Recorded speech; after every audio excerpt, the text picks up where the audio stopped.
मजहब के ठेकेदारों की आदत सी बन गई है कि चाहे कानून या फिर महामारी कोरोना, हर चीज को हिंदू मुसलमान से जोड़कर विक्टिम कार्ड खेलने की। आज सबसे बड़ी बहस में हम इसी ज्वलंत सवाल को उठाने जा रहे हैं कि इस्लाम अल्लाह के बताए रास्ते पर चलता रहेगा या फिर कुछ कट्टरपंथी जमातें अपनी दुकान चलाकर मुस्लिम समाज को मुख्य धारा में आने से रोकती रहेंगी। आज की सबसे बड़ी टक्कर में इस्लाम से जुड़े दो चेहरे हमारे साथ हैं। बॉलीवुड के विवादों में रहने वाले एक्टर एजाज खान है हमारे साथ, जो जब कुछ बोलते हैं तो कभी कभी कानूनी दिक्कतों में फंस जाते हैं। साथ ही साथ मेरे साथ वरिष्ठ जाने माने लेखक और पत्रकार तारिक फतेह हैं, जो इस्लामिक कट्टरपंथियों के खिलाफ सबसे मुखर आवाज हैं, जिनकी कलम ने वक्त वक्त पर दकियानूसी सोच वाली जमातों को आईना दिखाया है। और हम अब बात करेंगे कि भारत में यह कहा जा रहा है कि मुसलमानों की क्या वाकई में प्रताड़ना हो रही है। सवाल यह भी है कि क्या मौलाना साद ने जो कुछ किया वो ठीक था। सवाल यह भी है कि जब इन सवालों पर बहस होती है तो मौलाना साद को मुसलमान होने की आड़ में क्यों छुपाया जाता है, जबकि मौलाना साद ने जो किया है वो सिर्फ और सिर्फ तबलीगी जमात से रिलेटेड है, भारत के मुसलमानों से नहीं। मैं ये भी साफ कर चुका हूं कई बार अपने शो में कि there can be no Hindustan without Musalman. इसी बहस को आगे बढ़ाएंगे। मेरे साथ एजाज खान भाई भी जुड़ गए हैं। एजाज भाई, आपका बहुत बहुत स्वागत है। और साथ ही साथ तारिक फतेह साहब, जो कि जाने माने पाकिस्तानी मूल के कैनेडियन राइटर हैं, और साथ ही साथ वक्त वक्त पर जब भी आता है तो कट्टरपंथियों को निशाने पर ले लेते हैं। एजाज भाई, आपका सबसे पहले इस्तकबाल करता हूं मैं। चलिए, एजाज खान को भी मैं सुनाना चाहता था बाइट, लेकिन चलिए एजाज जब तक जुड़े हैं तब तक मैं तारिक फतेह साहब को लाना चाहता हूं। तारिक फतेह साहब, कल एक बड़ा डेवलपमेंट हुआ और उसमें आज भी ये आया कि मौलाना साद से जुड़े हुए 166 जमातियों ने कहा कि हम तो 20 मार्च को निकल जाना चाहते थे मरकज से, पर मौलाना साद ने जबरदस्ती करके हमको वहां पर रोके रखा। ये 161 सीआरपीसी में बयान दिया है उन जमातियों ने, 166 लोगों ने। इसका मतलब ये साफ प्रूव हो रहा है अभी तक की इन्वेस्टिगेशन में कि मौलाना साद ने जानबूझकर साजिश की है। आप क्या कहेंगे, क्या सोच रही होगी मौलाना साद की? देखिए, मैं समझता हूं कि मौलाना साद ही नहीं, कई हिंदुस्तानी मुसलमान के जो लीडर हैं, मजहबी लीडर, वो वाकई इस बात में उनके दिल में यकीन है कि हमें कुछ नहीं हो सकता, कि हम अल्लाह के प्यारे हैं, अल्लाह का साया है हम पे। और उन्होंने तो खैर कई रिकॉर्डिंग्स में कई लोगों ने कहा, तो ये उनकी एक जेन्युइन सोच है। प्रॉब्लम ये नहीं कि उन्होंने क्या कहा। मैं समझता हूं मसला है कि हिंदुस्तान में 70 साल की आज़ादी के बाद ये सोच के पहले धर्म और बाद में धरती, ये कैसे हो गया। जब आप ये इनकरेज करेंगे कि आपका दिल धड़कता है यानी अफगानिस्तान में या किसी और मुसलमान के लिए कहीं और पे, और आप उसमें ख़ास तौर पे जो सीएए के बारे में बहस मुबाहिसा हुआ कि धरती से कम लगाओ और अपनी उम्मत से ज़्यादा। तो अगर आपकी तालीम ही ये है, अगर आपको बताया ये गया बचपने से कि बेटा तुम जो हो, तुम ये हिंदुस्तान, पाकिस्तान, ये सब बेकार की चीज़ें, तुम एक उम्मत में हो। और जैसे कि खिलाफत मूवमेंट में हुआ था कि वो झगड़ा चल रहा था आपका तुर्की में, और यहाँ मोहम्मद अली, जौहर अली ब्रदर्स और आपके महात्मा गांधी ने भी साथ उनका दिया कि मुसलमानों का मसला है तो इनको साथ मिलाने के लिए। तो वो मेरे ख्याल से फेलियर, उस एक्सपेरिमेंट वो फेल हो गया, क्योंकि लोगों ने ना अपने आप को जमीन से जोड़ा, ना भारत माता की जय कहते हैं, ना वंदे मातरम गाते हैं। यानी वो गधा गाड़ी में एक पख नहीं होता, साथ में चले जा रहे हैं, बस जहां मेन गधा जा रहा है सबके साथ, लेकिन अपनी शख्सियत, अपने आप को उन लोगों के साथ जोड़ने में इनको बड़ी कठिन तकलीफ होती है। ठीक है तारिक भाई, तारिक साहब, एजाज भाई भी आ गए हैं। एजाज भाई, सबसे पहले आपका इस्तकबाल करता हूं, आपको रमजान की मुबारकबाद देता हूं। और शुरू करूं उससे पहले मैं बता दूं, मैं यूट्यूब पे आपको देखता हूं, आपकी कुछ कुछ बातें मुझे पसंद आती है, पर कुछ कुछ बातों पर मेरा ऑब्जेक्शन रहता है। तो हमने सोचा कि क्यों ना एक खुलकर डिस्कशन हो जाए। तो सबसे पहले देखते हैं एजाज भाई की एक क्लिप जो उन्होंने यूट्यूब पर डाली है। एजाज भाई, मेरी आवाज मिल रही है आपको? हाँ, मिल रही है। एजाज भाई, आवाज? और हम हाँ मिल रही। ठीक है, आपकी आपकी एक स्टेटमेंट सुनवाता हूं जो आपने YouTube पर दी है और काफी लोगों ने उसको देखा है। मैं जानूंगा आपसे कि आप क्यों ये कहना चाह रहे हैं, पर पहले देखते हैं एजाज भाई ने क्या कहा है। और हम यानी कि मैं चलो खुल के ही बोलता हूं कि हम मुसलमान कुछ भी आवाज उठाए तुम लोग उसके पीछे पड़ जाते हो। मतलब ये समझ में नहीं आ रहा है, नफरत भरा चलन जो हो रहा है समझ में नहीं आ रहा है, क्यों हो रहा है मुझे ये समझ नहीं आ रहा है। ये लोग गलियों गलियों में घुस के सिर्फ मुसलमानों के एरिया में टेस्ट हो रहे कोविड-19 के, पता है क्यों? क्योंकि अल्लाह हम पे मेहरबान है। अल्लाह का शुक्र मनाओ, अल्लाह का शुक्र मनाओ कि हम लोगों की चेकिंग पहले ही हो जाएंगे। अल्हम्दुलिल्लाह हमारा चेकिंग हो जाएगा तो ये अच्छा है ना। बाद में ये अगर ये फैल गया तो ये मुसलमानों के एरिया में आने वाले भी नहीं है चेक करने के लिए, ये याद रखना। ये तो अल्लाह चाहता है कि पहले सबके टेस्ट हो जाए। जमात का नेगेटिव निकला, थू है मीडिया के मुंह पे। जितने लोगों पे इन्होंने बोला था सबका नेगेटिव निकला है, ऊपर वाले का एहसान है। उसके बाद भी ये लोग नहीं समझ रहे। जमातियों को गाली देना, मुसलमानों को गाली देना, उनको गंदा गंदा बोलना, ये इनका धर्म बन चुका है। अच्छा एजाज भाई मुझे एक बात बताइए, आपने कहा कि फैल गया तो मुसलमानों के इलाकों में जाएंगे भी नहीं, ये आपको किसने कहा? और दूसरी बात मैं आपसे ये भी जानना चाहता हूं कि अच्छा एक मिनट जरा मेरे को बोलने तो एक मिनट में सवाल पूरा कर लो, फिर आराम से बोलिएगा। दूसरा, भारत के अंदर ये ऑफिशियल रिकॉर्ड है, भारत के स्वास्थ्य मंत्री ने कहा है कि देश के अंदर 30% मामले शुरुआती दिनों में कोरोना के मौलाना साद की तबलीगी जमात की वजह से बढ़े और उसके चलते 19 राज्यों और केंद्र शासित प्रदेशों में यह कोरोना फैल गया। क्या आप इसको मौलाना साद का देश के खिलाफ एक षड्यंत्र मानते हैं? अभी सुन, एक सवाल तुझे सरकार से भी करना पड़ेगा। ठीक है, करिए, खुल के करिए। कि सरकार से तुझे यह सवाल करना पड़ेगा, पहले तो मैं अल्लाह का शुक्र मना लूं कि या अल्लाह तेरा लाख लाख शुक्र है कि जो रिपोर्टर मुझे बोल रहा था कि मैं डी ग्रेड का एक्टर हूं, आज वो मेरी इतनी इंतजार कर रहा था लाइव पे लेने के लिए, तो ये तेरा शुक्र है मेरे रब, मेरे अल्लाह तेरा लाख लाख शुक्र है। और दूसरा, मेरी इस बहस में मैं हर को आमंत्रित करता हूं, मेरे सबसे बड़े आलोचकों को भी आमंत्रित करता हूं। अरे अभी सुनेगा कि रख दूं फोन में? ना ना बिल्कुल, नुकसान हो जाएगा तेरा, मेरा कोई नुकसान नहीं। बोलिए बोलिए बोलिए। हाँ, मैं रख दूंगा तो तेरा नुकसान हो जाएगा, तेरे स्पॉन्सर ये वो सब प्रॉब्लम में आ जाएंगे। तो सुन, सरकार से ये सवाल कर कि ये सारे के सारे इंडोनेशियन, ये साउथ अफ्रीका से ये सारे जमाती ये वीजा और ये पास करके देश के अंदर कैसे आए? तो सिस्टम में उन लोग चेकिंग क्यों नहीं कर रहे थे कोरोना की? ये लोग कैसे दिल्ली पहुंचे? इंडोनेशियन, मलेशियन, ये सारे लोग दिल्ली कैसे पहुंचे? तूने ये सरकार से सवाल नहीं किया। तू सवाल सिर्फ करेगा जमातियों से, क्योंकि तेरा घर चलता है हिंदू मुसलमान करने से। तेरी 200 बहस देखी मैंने, उसमें से सिर्फ पाकिस्तान और हिंदू मुसलमान और बाबरी मस्जिद और राम मंदिर पे तेरी बहस है।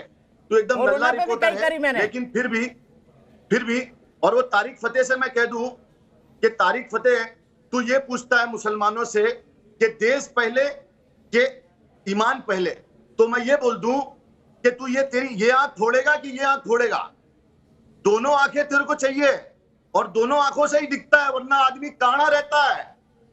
नहीं, दिमाग एक होता है, पाकिस्तान का दिमाग एक होता है, तू पाकिस्तान से भगाया हुआ तड़ाक नहीं एजाज भाई, नेशनल टेलीविजन पर है, आप थोड़ा सम्मान से भी बातें रख सकते हैं। तू तड़ाक नहीं, प्लीज यही रिक्वेस्ट करूंगा। अरे इस आदमी की मैं इज्जत ही नहीं करता हूँ। एक नंबर का चोर है जो पाकिस्तान को धोखा दिया, ये पाकिस्तानी एजेंट है। अच्छा, इंडिया में हिंदू मुसलमानों को लड़ा रहा है, ठीक है, पाकिस्तानी एजेंट है। ठीक है, एजाज खान, तारिक फतेह की टर्न, फिर आप जवाब दीजिएगा। तारिक जी बोलिए। देखिए, ये देखिए, आपने सीधी, आपको मैंने पहले ही बताया था कि इनके जहन में ये है कि अल्लाह इनका सब छोड़ के इन्हीं के साथ लगा हुआ है कि भैया, अरे तेरा भी तो घर चला रहा है ना, तुझे अल्लाह को बदनाम कर करके इनको ये नहीं पता कि खान है एक वक्त पर एक ही ऑडियो जा क्या कर रहे हैं खान यहाँ बैठे हुए, ये किधर के खान हैं? ये बात आके मंगोल की औलादों के पड़े हुए बोले हम खान है। अरे किधर का खान है भाई? तू किसकी औलाद है? खान तू किसकी औलाद है? ना एजाज भाई, किसकी औलाद है? एजाज भाई थोड़ा सा आप नेशनल टेलीविजन पर है, यूट्यूब चैनल पर नहीं। यही करेंगे भाई, यूट्यूब की बात नहीं है। ऐसे आदमी को तो उससे निकाल के ये जो है हिंदू मुसलमान करवाता है और उसके आप सपोर्ट करते हो। आप अरे तुमने नहीं किया अभी YouTube एजाज भाई क्या कर थोड़ा रहे आराम से पीछे होके बैठ जाइए, आपका पूरा चेहरा कट रहा है टेलीकास्ट में, थोड़ा पीछे होके बैठ जाइए, थोड़ा पीछे होके बैठ और भी जी। चलेगा। तारिक भाई जवाब, ये वबा एक है। टाइम पर एक का ऑडियो, एक टाइम हिंदुस्तान पर में एक का ऑडियो, कोरोना की- अभी तारिक फतेह जी का ऑडियो, फिर एजाज खान का। अभी तारिक फतेह भाई, तारिक सर बोलिए। आप नोट करें कि एक गुफ्तगू करने का तरीका जो होता है उसके अंदर भी मुंह फटा जा रहा है गुस्से से। और आपने YouTube में देखा, वो खुद कह रहे हैं कि मेरी कौम जो है वो उम्मत है, मेरा हिंदुस्तान से क्या ताल्लुक है। हिंदुस्तान पैसे देता है, फिल्में, घटिया फिल्में देखता है, और मैं दादागीर बन के यूं चलता हूं। और बात करने का तरीका ये, तुझे ये कौन सा है, ये कहां की जबान बोलते हैं ये लोग? ना मराठी है, ना ये उर्दू है, ना इंग्लिश है, ना हिंदी है। ये वो स्मगलरों वाली जबान, वो जो कराची में भेज दिया आपने, क्या नाम था गुंडा आपका? दाऊद इब्राहिम। वहां बैठा हुआ है, जावेद मियाजाद का ससुर दाऊद इब्राहिम, छोटा दाऊद इब्राहिम। ये वो दाऊद इब्राहिम का जबान बोल रहे जो है ये सबसे चोर, बड़ा- ठीक है। चोर, अब एजाज खान, उचक्के, एजाज खान, जानी। उन्होंने साफ साफ कहा, हिंदू एजाज खान मुसलमान सवाल को सुन लो, लड़वा रहा है। उन्होंने साफ हिंदू साफ कहा, मुसलमान को ये लड़वा रहा है। और मीडिया के सारे रिपोर्टर, अल्लाह ने इज्जत दी। चौरसिया साहब, तू भी बोलेगा एक दिन कि हिंदू मुसलमान मत करो, तू भी बोलेगा मेरे भाई, क्योंकि तेरे भी बच्चे हैं, तेरी भी बीवी है, घर जाके सोता कैसे है यार मेरे भाई तू? ये बहुत सूट चैन से पहन के सोता हूं डिग एजाज डिग खान। डिग डिग डिग करते रहता है मेरे भाई, थोड़ा अच्छा रहे यार। अच्छा थोड़ा मुझे अच्छी ये बता चीजें दो, फैला मेरे मौलाना भाई। साहब ने ये गलती मजदूर जो की कि घर नहीं? पहुंच पा रहे, एजाज खान, मजदूर मौलाना घर नहीं साहब पहुंच ने पा रहे, देशद्रोह उनकी का बात कर काम यार। किया कि नहीं? आप बताइए, मौलाना साहब ने देशद्रोह का काम किया कि नहीं देश के तमाम राज्यों और केंद्र शासित प्रदेशों में कोरोना फैलाकर? इसका जवाब दीजिए। नहीं, उन्होंने कोरोना नहीं फैलाया, मौलाना साद ने कोरोना नहीं फैलाया। कितने लोग हैं, किसी पंडित ने कोरोना नहीं फैलाया। कोरोना फैला है सरकार की गैर जिम्मेदारी से, कोरोना फैला है ये अमीर लोगों से, जो अमीर लोग बाहर से देश के अंदर गरीब लोगों को कोरोना लाके दिए हैं, ये उनसे फैला है, ये किसी से नहीं फैला है। अच्छा, मौलाना साहब ने क्यों मस्जिद के अंदर बैठे रहने के लिए कहा मुसलमानों को, जबकि अल्लाह तो कहता है कि जब इस तरह के क्राइसिस हो तो आप किसी से ना मिलो? और भाई यार, तुझसे बहस करना बेकार है मेरे भाई। क्या है ना, तुमको सिर्फ यही बात आती है। एक बात बता, एक सवाल का जवाब दे दे आज लाइव में। तूने मजदूरों पे कोई लाइव किया जो बेचारे घर नहीं पहुंच पा दिखा रहे? दूंगा, भेजूंगा आज व्हाट्सएप मैंने- आपको, व्हाट्सएप आज भेजूंगा। मैंने 80 मेरे सवाल का मजदूरों को- जवाब दीजिए एजाज 80 खान, मजदूरों को सवाल मैंने का घर जवाब नहीं दे पहुंचाया रहे हो। और अभी शो 5,000 चलेगा 10 फैमिली बजे। को राशन भिजवाया मेरे अल्लाह ने। मेरे अल्लाह ने मुझसे ये काम लिया। अच्छा। और तारिक फतेह से क्या लिया और तुझसे क्या लिया? ठीक है। अरे मेरे भाई मत कर, क्या हो देश गया? में ऐसे ही महामारी अरे चल मेरे रही है। सवाल का जवाब तो दे दो। इजाजत मौलाना कर साहब ने अपना काम राष्ट्रद्रोह मत का कर। काम किया या नहीं? अरे वो हाँ या सरकार ना? कोर्ट डिसाइड करेगी, कोर्ट डिसाइड करेगी। तू कौन है? तू कौन है? मैं कोई ये नहीं हूं, मैं कोर्ट को decide पत्रकार हूं, करने दो, सवाल ये पूछना कौन है मेरी तारिक आदत है। फतेह? पहले ये तो बता दो, मौलाना साहब संविधान ने अच्छा decide किया या करेगा। बुरा किया? एजाज खान, छुट भाई है बम्बई के। अबे मैं कौन होता हूँ और मुंबई तू कौन के होता है ये चुप डिसाइड करने वाला? मैं देश का एक संविधान जिम्मेदार decide नागरिक और करेगा। पत्रकार हूं, जो संविधान देश के decide खिलाफ करेगा। काम करेगा उसके खिलाफ बोलूंगा। ये मेरा हक है, ये मेरा अरे तो कानूनी सारी अधिकार चीजों है। के खिलाफ बोल, सारी चीजों के खिलाफ बोल। सिर्फ हिंदू मुसलमान, हिंदू मुसलमान, हिंदू मुसलमान, हिंदू मुसलमान। अरे चौरसिया सुधर जा, तुम्हारा सुधर जा। काम ही है एजाज खान।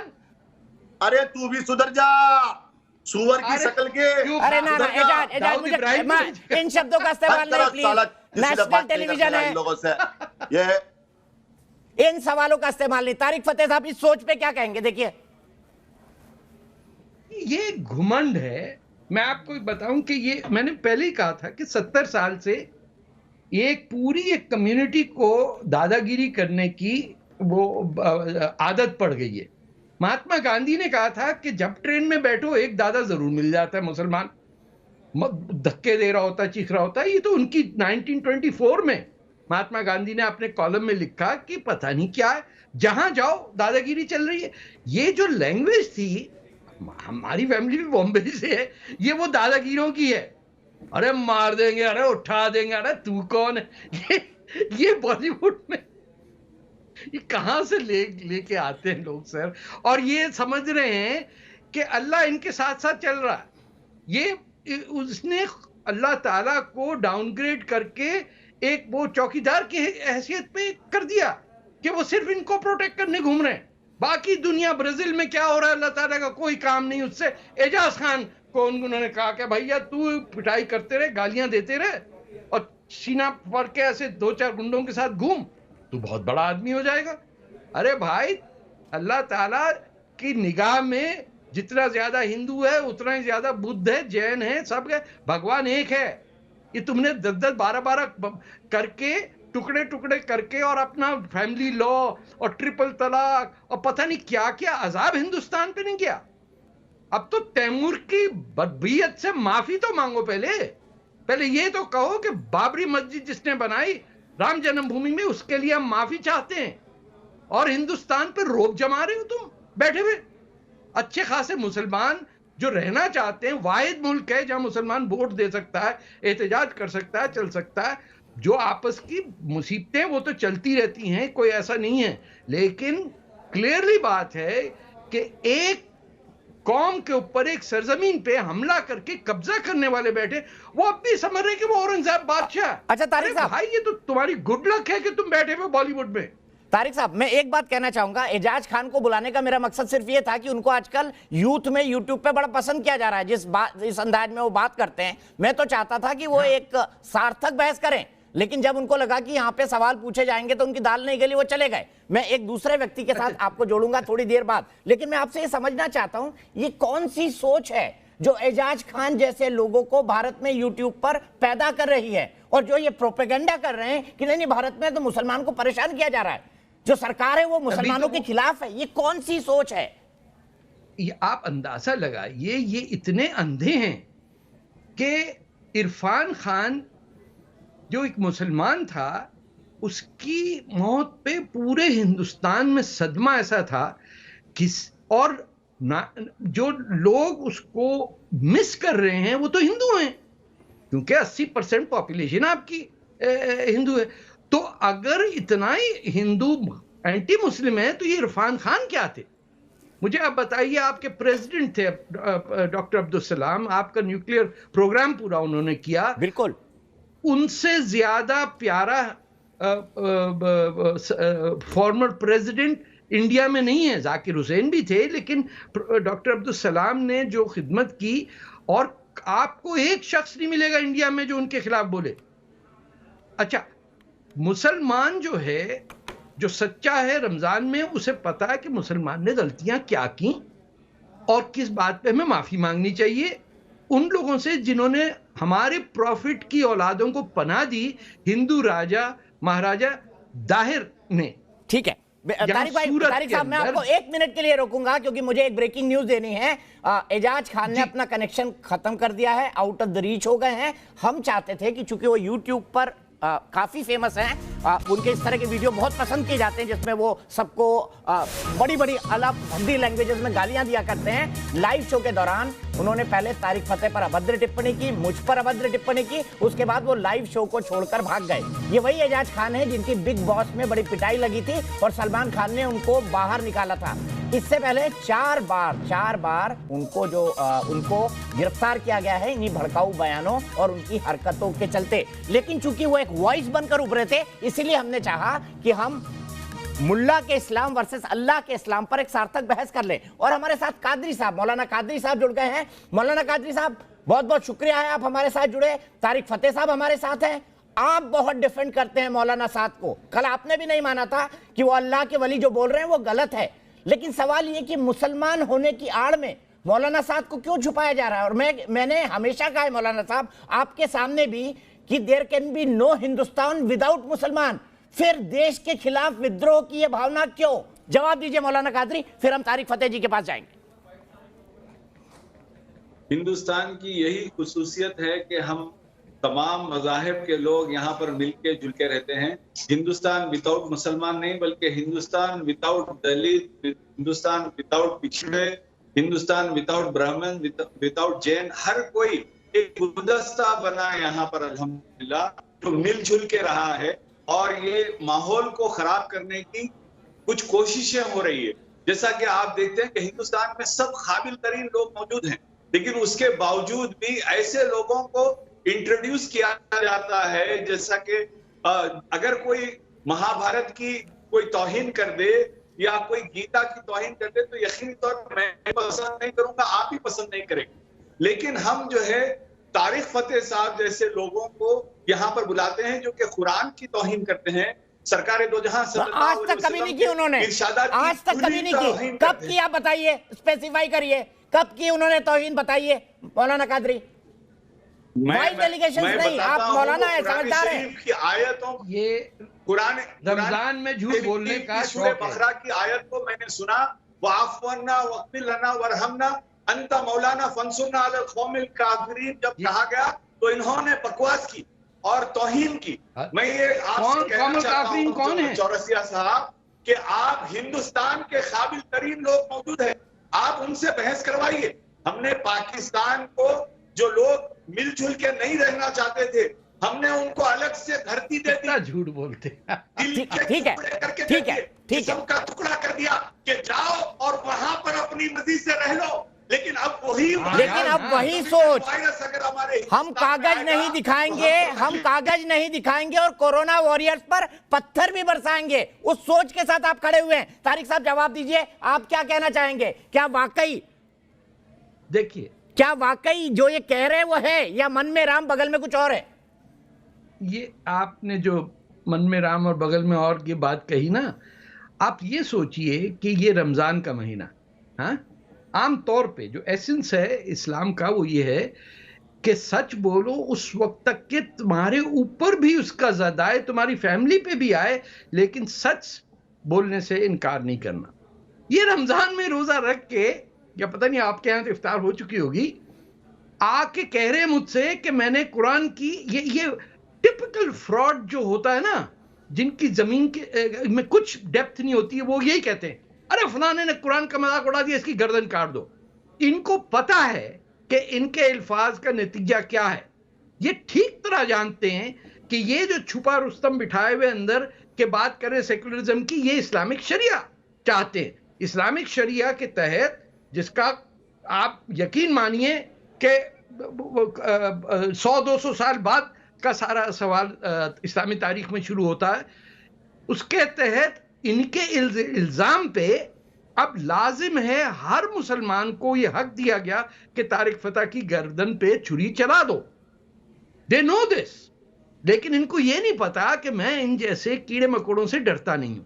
इनका काम है अपनी बदसूरती से लेके मुसलमानों का हिंदुस्तान में जहन्नुम बनाना। ठीक है, और ये बैठे हुए हैं। मैं सबसे रिक्वेस्ट करूंगा कि जब तक ये संयम से और शब्दों की मर्यादा के साथ हम बात करें। सबसे ना, मैं आपसे कह रहा हूं, जी प्लीज कंक्लूड करिए। जब तक ये कुरान ये नहीं साबित करते कि मैंने कुरान की हुर्मती बेहुर्मती कहां की है, उसके बाद बहस आगे नहीं बढ़ सकती। ठीक है, मैं साबित करवाऊंगा, मैं साबित करवाऊंगा। बहुत ही सीरियस इल्जाम लगाया इन्होंने।